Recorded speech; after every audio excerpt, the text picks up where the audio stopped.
175 lames cachées. Lumian entra dans la pièce, fermant la porte derrière lui, le bois rouge foncé fermant le monde extérieur. Il se tourna vers Franca et lui demanda « Êtes-vous ici pour voir le baron ou moi ?» Franca s'appuya en arrière sur la chaise, étirant son corps. Cependant, le fauteuil pivotant s'est légèrement incliné, quittant le sol et vacillant de manière incertaine. « Tu veux deviner pourquoi je suis ici? Pour toi ou pour lui ?» Sa voix traversait l'air, claire et distincte, en contraste frappant avec son apparence et son comportement élégant. Gardner voulait au départ que tu sois l'adjoint de Brignais, pour voir si tu étais capable de faire autre chose que de se battre. Je lui ai alors dit que Brignais n'était pas très obéissant ces derniers temps. Lumian hocha la tête, une prise de conscience soudaine lui vint à l'esprit. Aurore avait raison. Un commentaire fait au lit pourrait jouer un rôle important. Sa confusion de tout à l'heure, rue des Fontaines, commençait à se dissiper. Comment le patron a-t-il pu être assez généreux pour retirer l'un des biens les plus précieux du baron Brignais et le céder à un étranger comme lui? La salle de Balbrise était la salle de danse la plus populaire de tout le quartier du marché. Au départ, Lumian avait envisagé de se moquer de la posture assise masculine de Franca, mais la pensée de son vrai sexe l'a fait reconsidérer sa décision. Il claqua la langue et remarqua « Alors, je devrais te remercier ?»« Pas besoin de ça. Après tout, tu as sauvé Jenna, » répondit Franca en souriant alors qu'elle secouait son pied droit sur sa cheville gauche. « Je suis venu ici pour 2 raisons. Premièrement, je voulais vous assurer que je comprends la distinction entre la gentillesse et l'animosité. Je vous rembourserai sûrement la gentillesse. Deuxièmement, je voulais vous avertir de ne pas avoir d'intention envers Jenna. » La seconde moitié de sa peine comportait un avertissement clair selon lequel elle chercherait à se venger de toute infraction. Lumian ne put s'empêcher de rire. « Manquez-vous de confiance en vous? Si vous parvenez à rendre Jenna amoureuse de vous, rien de ce que je ferai ne changera ses sentiments. » Si Lumian n'avait pas été au courant de la potentielle transformation de genre grâce à la voix de la démone, il aurait pu narguer Franca, lui demandant si sa confiance reposait uniquement sur sa bite. Il aurait pu se moquer de son insécurité et de son besoin de mettre en garde une personne sans lien de parenté. Que pensait-elle que Jenna était? Quelqu'un qui changerait facilement d'avis? Lumian pouvait presque imaginer Jenna traitant Franca comme une amie plutôt que comme une amante. Peu à peu, le sourire de Franca s'est estompé. Elle retira ses pieds et se leva de sa chaise. Bien qu'elle soit légèrement plus petite que Lumian, elle mesurait une hauteur impressionnante de près de 1,75 mètres, une rareté chez les femmes intisiennes. Franca fit le tour du bureau, se rapprochant de Lumian. Un sourire narquois se forma sur ses lèvres lorsqu'elle dit « Si vous avez besoin de femmes, je peux vous présenter certains de mes meilleurs danseurs. Et s'ils ne vous plaisent pas, qu'en est-il de moi ?» Pendant qu'elle parlait, elle passa doucement sa main autour du menton de Lumian, l'abaissant lentement. Le cœur de Lumian est resté calme, tranquille comme un lac immobile. La prise de conscience que cette femme avait pu être autrefois un homme avait éteint tout désir en lui. Il a simplement résisté, saisissant fermement la main droite de Franca et lui offrant un sourire. « J'ai peur que le patron me fasse coucher avec les poissons au fond de la rivière Srenzo. » Changeant de sujet, Lumian a poursuivi. « Alors, vous balancez dans les 2 sens? Hommes et femmes. » Franca retira sa main, se redressa et offrit un sourire. « Avant, j'aimais exclusivement les filles, mais après avoir essayé avec un homme, j'ai réalisé que ce n'était pas si mal. Cela provoque une sensation différente. La vie est trop courte pour s'imposer des limites. Libérez-vous des restrictions inutiles et explorez. Vous vous amuserez davantage et vivrez une vie vraiment différente. » Il semble que Franca ait effectivement été un homme dans le passé. Est-elle maintenant une sorcière de la séquence 7? Et pourquoi sa dernière phrase lui semblait-elle si familière? Au milieu de sa réflexion, Lumian a répondu à Franca. « Je n'ai aucun sentiment particulier pour Jenna, et je n'ai pas l'intention d'en avoir. J'ai des problèmes bien plus urgents à régler. » Très bien. Franca se dirigea vers la porte. Juste au moment où sa main tendait vers la poignée, la mémoire de Lumian fut soudainement rafraîchie, et il se souvint enfin de la source des mots de Franca. Cela avait été évoqué par Aurore dans son rêve. Elle parla d'un membre de la société de recherche sur les babouins aux cheveux bouclés qui avait envisagé l'idée de devenir un assassin et avait consommé la potion correspondante. Cependant, lors de la séquence des sorcières, il s'est retrouvé dans un dilemme, ne sachant pas s'il devait subir une transformation de genre. Un autre membre de la société lui avait conseillé en disant « La vie est courte, pourquoi ne pas essayer ?» C'était l'essence même de ce que Franca avait condensé dans ces mots. Le cœur de Lumian remua alors qu'il contemplait la silhouette gracieuse de Franca. Il a parlé d'une voix grave et résonnante. « La vie est courte, pourquoi ne pas essayer ?» La main de Franca se figea sur la poignée de porte et elle resta là, comme frappée par la foudre.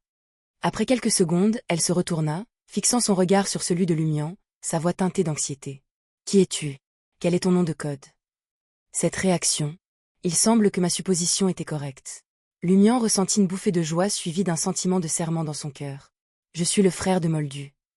En entendant Ciel mentionner avec précision le nom de code de l'un des membres de la société de recherche sur les babouins aux cheveux bouclés, Franca poussa un soupir de soulagement et dit Je ne sais pas si votre sœur m'a mentionné, mais mon nom de code est Idenblad. J'appartiens à la même organisation secrète qu'elle. Non, elle a dû me mentionner. Sinon, vous ne connaîtrez pas cette phrase. Bon sang, qu'est-ce qui se passe? Lumian ferma les yeux et parla d'un ton résolu. Elle n'a jamais mentionné votre nom de code ou votre identité parce que j'ai choisi la voie du chasseur. Lorsqu'elle m'a rappelé la voix voisine de la démone et son potentiel de transformation de genre, elle a utilisé votre expérience comme exemple. Alors, tu sais, Franca ressentit une forte envie de disparaître dans les profondeurs des égouts. Bien qu'elle se soit adaptée à sa forme actuelle et qu'elle surmontait les limites qu'elle s'était imposées, son nouveau plaisir avec les hommes dépendait du fait que son ancien sexe restait secret. L'idée que si elle connaissait son passé d'homme et son penchant pour les relations intimes avec les hommes, déclencha en elle une pensée dangereuse. Les morts peuvent garder des secrets.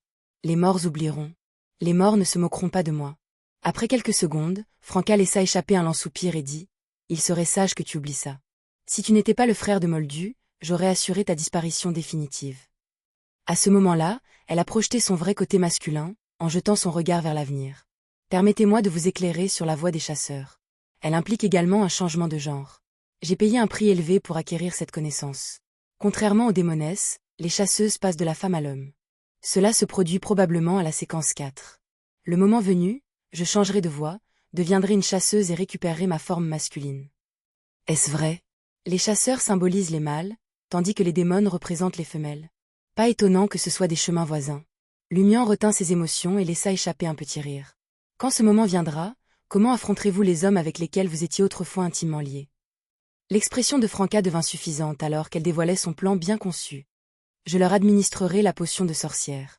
S'ils sont des biondés incapables de passer à la voie de la démone, je trouverai un moyen de transformer les caractéristiques d'une caractéristique de sorcière bondée en objet mystique qu'ils pourront porter. Et puis, quand le moment sera venu, et... Madame, vous êtes un peu dérangée. Lumian n'osait plus provoquer les bottes rouges. Cet individu semblait capable de tout. Comme il s'y attendait, Franca a proféré une menace. Je tiens à souligner une fois de plus qu'il est dans votre intérêt d'oublier cette affaire et de vous abstenir d'entretenir des intentions envers Jenna. Sinon, je vous appréhenderai et vous forcerai à avaler la potion de sorcière. Bien que la séquence ne vous donne peut-être pas la possibilité de changer de voix, elle la rend encore plus dangereuse. Elle ne pourrait pas entraîner une folie à moitié folle ou une perte de contrôle. Visualisant un tel scénario, Lumian s'empressa d'hocher la tête et fit un serment solennel. Tu es l'ami de ma sœur. Je garderai sûrement ton secret. Franca se détendit et demanda à propos des Moldus. Où est Moldu? Est-elle aussi à Trèves? Est-elle d'une beauté saisissante en réalité? Lumian tomba dans le silence. Après quelques secondes, il parla d'une voix rauque. Elle est décédée. Vous avez dû voir les avis de recherche. Dans cette calamité, elle... Franca entr'ouvrit les lèvres, mais aucun mot ne leur échappa. Elle retourna aux côtés de Lumian et lui tapota doucement l'épaule, lui offrant du réconfort. Après un moment, Franca se tamponna le coin des yeux et dit « Depuis que je suis devenue une femme, il semble que mes conduits lacrymaux soient devenus plus actifs. Je ne peux pas comprendre que Moldu nous ait quittés si soudainement. Chaque fois que nous nous réunissions, elle respirait la douceur, l'éclat, l'humour et la gentillesse. Même si je n'ai jamais posé les yeux sur sa vraie forme, je crois qu'elle doit être incroyablement belle. » Avec un sang-froid retrouvé, Lumian regarda Franca et dit « Madame Idenblad, je vous demande de garder cette affaire secrète pour le moment. Ne la divulguez pas à d'autres membres de votre organisation. Cela pourrait avoir un impact sur mon enquête sur la vérité derrière la catastrophe. » D'un ton légèrement nasillard, Franca a répondu « Pas de problème. » Lumian observa les yeux scintillants de Franca ressemblant à des lacs tranquilles et réfléchit avant de poser sa prochaine question. « Combien de rencontres avez-vous eues avec ma sœur au cours de l'année écoulée? » Une seule fois. Pourquoi demandez-vous? S'enquit Franca, perplexe. Lumian a poursuivi. A-t-elle présenté un comportement particulier ou interagi avec des individus inhabituels? Non, Franca secoua la tête. C'était un rassemblement régulier où nous échangions des connaissances sur le mysticisme et changeaions des objets. Nous appartenons à des factions différentes. Elle fait partie de l'académie et je suis affilié au sanctuaire. Nos rassemblements coïncident rarement. Lumian s'est abstenu de poursuivre ses recherches. Cherchant à tirer quelque chose de la situation, il parla dans un esprit d'extraction d'informations. Madame Idenblad, j'étudie actuellement le grimoire laissé par ma sœur, mais il y a de nombreuses sections qui échappent à ma compréhension. Puis-je demander votre avis? Certainement. Franca a révélé son adresse. Je réside dans le Penthouse aux 3 rues des Blouses Blanches, salle 601. Vous pouvez me trouver lors des représentations de Jenna. Tous les soirs, à moins que je ne sois rue des Fontaines ou que je visite diverses salles de danse, je serai à la maison. Aussi, s'il vous plaît, évitez d'utiliser mon nom de code. Appelez-moi simplement Franca. Pourquoi avons-nous l'impression que nous sommes engagés dans une affaire clandestine dans le dos de Jenna? critiqua Lumian intérieurement, perplexe. Il a exprimé sa perplexité. Franca, vous possédez le soutien de cette organisation secrète, et vous ne manquez pas de force vous-même. Pourquoi avez-vous rejoint la foule? Franca sourit et cligna de l'œil gauche de manière ludique. Secrète.